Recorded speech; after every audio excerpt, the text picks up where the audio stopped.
Okay, so IGN just released its 2K24, NBA 2K24 review, which it gave a 6 out of 10.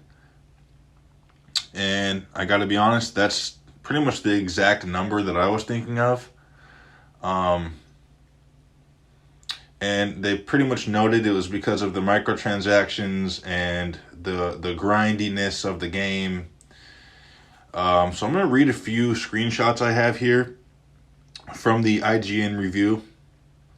This isn't everything, but I took about 4 or 5 screenshots, and they pretty much explain why. All right, NBA 2K24 is like a frustratingly talented superstar who falls short of delivering championships season after season. The excellent on-court gameplay bolsters significant depth with its dedication to looking, sounding, and feeling like a genuine NBA experience. But it's sidelined by heinous microtransactions that plague many of the most popular game modes. These in-game purchases aren't just present and optional, they are essential to compete with other players online. It's especially frustrating because my career, the focal point of many changes to this year's iteration, has so much potential, but if it truly aimed to emulate the beauty of pro basketball, it would reward skill and effort more than open wallet shortcuts. My career goes to painstaking lengths to prod us into in-game purchases. The steps NBA 2K24 takes forward are largely overshadowed by its most popular game mode, My Career, and the painstaking lengths it goes through to prod us into in-game purchases.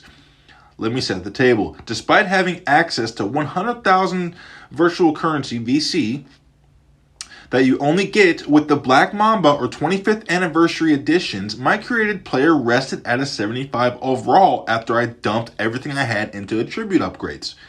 I then played my career for about 10 hours and slowly crawled my way up to an 81 overall. All the while, I'm completely disregarding most of the customizable aspects of my career that make it so fun, including dress wear, better animations, and other personalized elements.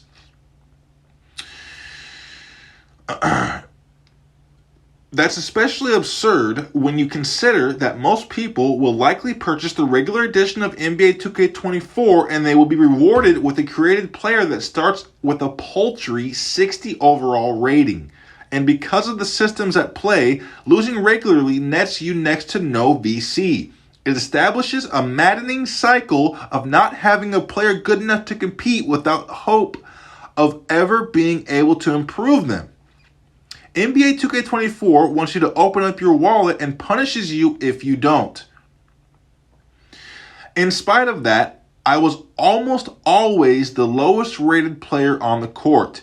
Even without competing against others online, my career placed me in the NBA as an up-and-coming starter on a team of my choice. As a result, I was thrust into an environment where I was regularly guarding players with a major attribute difference, making playing good defense or offense virtually impossible.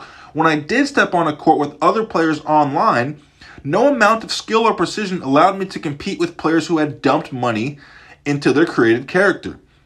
Within just a day or two of release, I was so far behind the curve that the idea of grinding out more VC felt sickening. Effectively, the only way to play here is to pay, and that's just offensive. And that is the same thing that I've been harping on and talking about for years. Not the only one, but definitely have been doing it. Love the game. I hate the predatory aspects. At this point, I don't think there's really anything that can actually be done about it. They have no competition. Like I said, underneath all that stuff, it's a pretty good game. It's fun, but you have to deal with microtransactions and a massive grind. So there it is, guys. IGN, 6 out of 10.